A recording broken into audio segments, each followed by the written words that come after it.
अस्सलामुअलैकुम दोस्तों अॼु जी जेका कहाणी आहे उहा हाईटेक इंस्टीट्यूट मातली जी आहे। पर उन कहाणी खे शुरू करण खां पहिरीं तव्हां ही वीडियो ॾिसो। अस्सलाम डियर गाइस, ये हमारे हाईटेक के स्टूडेंट्स हैं। ये सारे के सारे स्टूडेंट हमारे एआई के ऊपर काम कर रहे हैं। हम कुछ स्टूडेंट से जानेंगे, इन्होंने एआई पे बड़ी ज़बरदस्त वीडियोस बनाई हैं और ये टिकटॉक और फेसबुक के मोनेटाइज अकाउंट के ऊपर वर्किंग भी कर रहे हैं। तो हम अपने एक और स्टूडेंट से जानते हैं। बेटा, आप हमें बताइए आपने कौन कौन सी वीडियोज़ बनाई हैं? सर फॉलो पे मैंने वीडियो बनाई है। मैं रोज़ बाय रोज़ शेयरिंग करता हूँ और मैं कह रहा हूँ कि मेरा पेज जो है वो फॉलो हो जाए, फेमस हो जाए। That's good. आपके पास आपकी हमें पेज दिखा सकते हैं जी जो हाँ आपने सर। एआई वीडियोस बनाई है? यस। जबरदस्त।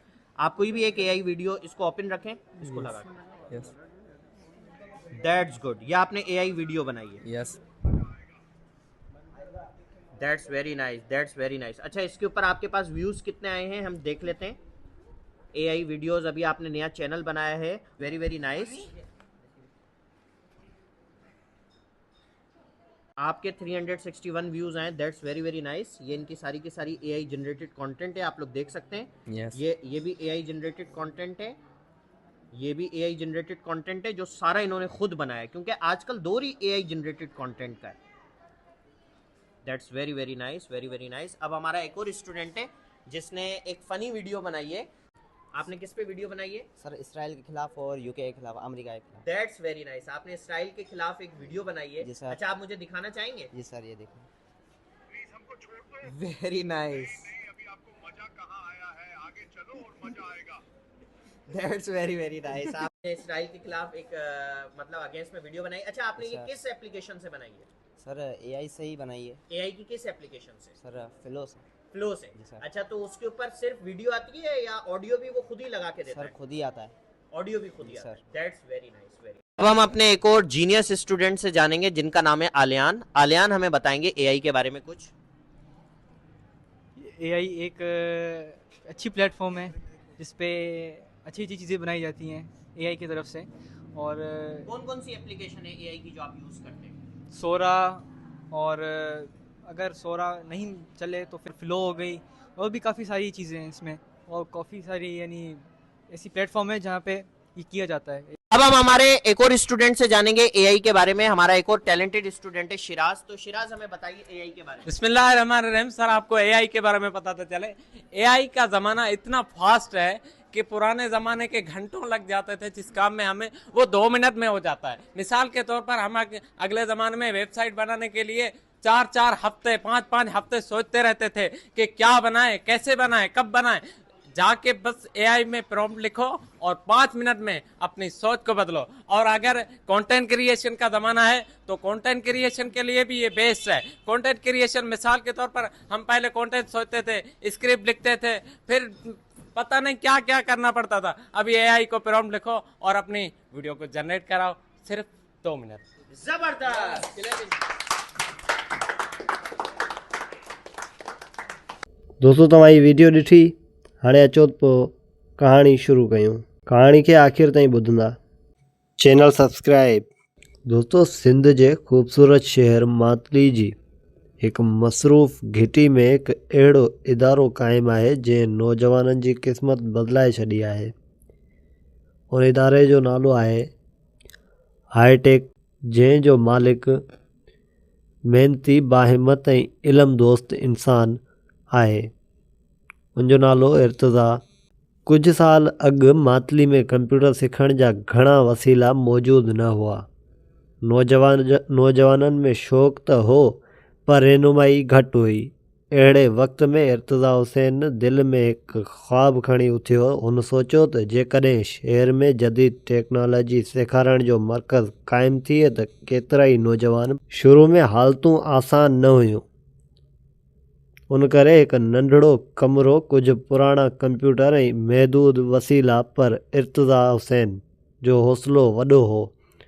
हुन पंहिंजे महिनत सां कमरे खे साफ़ सुथिरो, मुनज़िम ऐं पढ़ाई लाइ साज़गार बणायो। हर शागिर्द सां इज़त ऐं मुहबत सां पेश ईंदो हो।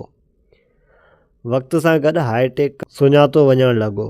हिते बुनियादी computer course, MS office, graphic designing, web development, ऐं ऑनलाइन फ्रीलांसिंग जा कोर्स शुरू थिया। शागिर्दनि खे सिर्फ़ु किताबी इल्मु न पर अमली सिख्या पिणु ॾिनी वेंदी हुई। इर्तज़ा हुसैन हमेशह चवंदो हो त तइलीम रुॻो सर्टिफिकेट लाइ न पर ज़िंदगी बदिलाइण लाइ हूंदी आहे। हुन शागिर्दनि खे सेखारियो त दुनिया हाणे डिजिटल थी चुकी आहे। जेकॾहिं हू टेक्नोलॉजी सिखनि त हू पंहिंजे शहर में वेही सॼी दुनिया सां कमु करे सघनि था। कुझु ई सालनि में केतिरा ई शागिर्द ऑनलाइन कमु करणु लॻा। किन पंहिंजा यूट्यूब चैनल ठाहिया, किन ग्राफिक डिज़ाइनिंग ज़रिए पैसा कमाइण शुरू कया त किन पंहिंजा नंढा कारोबार खोलिया विया। जॾहिं बि को शागिर्द कामयाबु थींदो हो त इर्तज़ा हुसैन जे चहिरे ते फ़ख्र जी मुर्क हूंदी हुई। हू पंहिंजे हर शागिर्द खे पंहिंजे औलाद वांगुरु सम्झंदो हो। कंहिंजी फ़ीस ॾियण में तकलीफ़ हुजे त हू पाण मदद कंदो हो। संदसि नज़र में इल्मु सभ खां वॾी दौलत हुई। सिर्फ़ु हिकु इदारे जो नालो हाईटेक कंप्यूटर सेंटर सिर्फ़ु हिकु इदारे जो नालो न पर मातली में तब्दीली जी अलामत बणिजी वियो हो। केतिरा ई वालदेन पंहिंजे ॿारनि खे हिते मोकिलण में फ़ख्रु महसूसु करणु लॻा। शहर में तइलीम जो शौर वधणु लॻो ऐं साईं इर्तज़ा जो ख़्वाबु हाणे वॾो थी चुको हो। हू चाहींदो हो त मुस्तक़बिल में वधीक ब्रांचूं खोलियूं वञनि जीअं वधीक नौजवान फ़ाइदो वठी सघनि।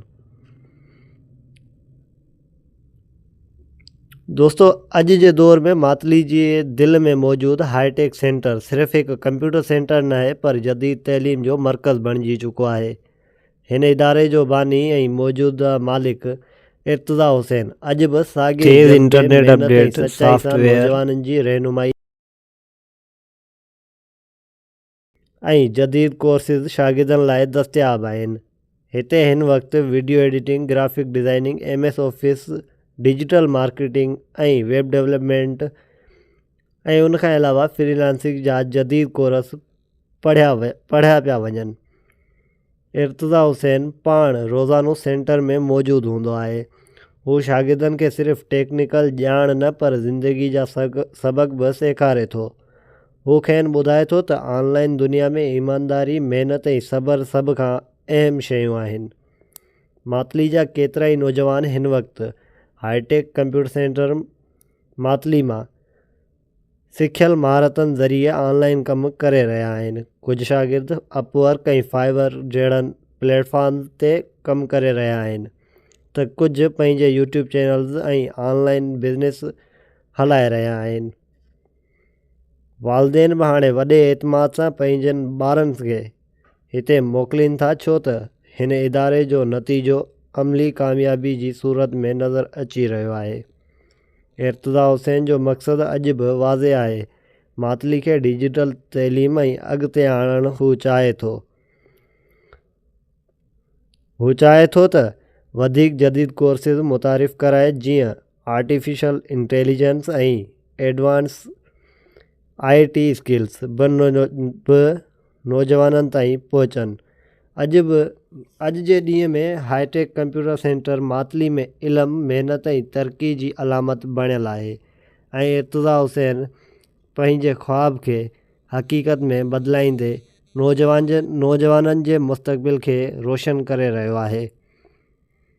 हीअ कहाणी असांखे सेखारे थी त जेकॾहिं इरादो मज़बूत हुजे त नंढे जाइ तां बि वॾो कमु शुरू करे सघिजे थो। हिकु माण्हू जी सची नियत ऐं महिनत पूरे शहर जी तक़दीर बदिलाए सघे थी। मातली जे उन घिटीअ मां अॼु बि जॾहिं को नौजवान लैपटॉप खणी निकिरे थो त उहो साबित करे थो त इल्म जी रोशनी कॾहिं बि विसामणु न घुरिजे ऐं उन रोशनी जो हिकु वॾो सरचश्मो हाईटेक कंप्यूटर सेंटर मातली में उन जो बानी साईं इर्तज़ा हुसैन आहे। दोस्तों, हीअ हुई असांजी अॼु जी कहाणी। उमेदु कयूं था त कहाणी तव्हांखे पसंदि आई हूंदी। जेकॾहिं कहाणी पसंदि आई हुजे त वीडियो खे लाइक कयो ऐं वधि खां वधि पंहिंजे दोस्तनि सां शेयर कयो। मिलंदासीं हिकु नई वीडियो सां गॾु। तेसीं ताईं रखो पंहिंजो ख़्यालु। अल्लाह हाफ़िज़।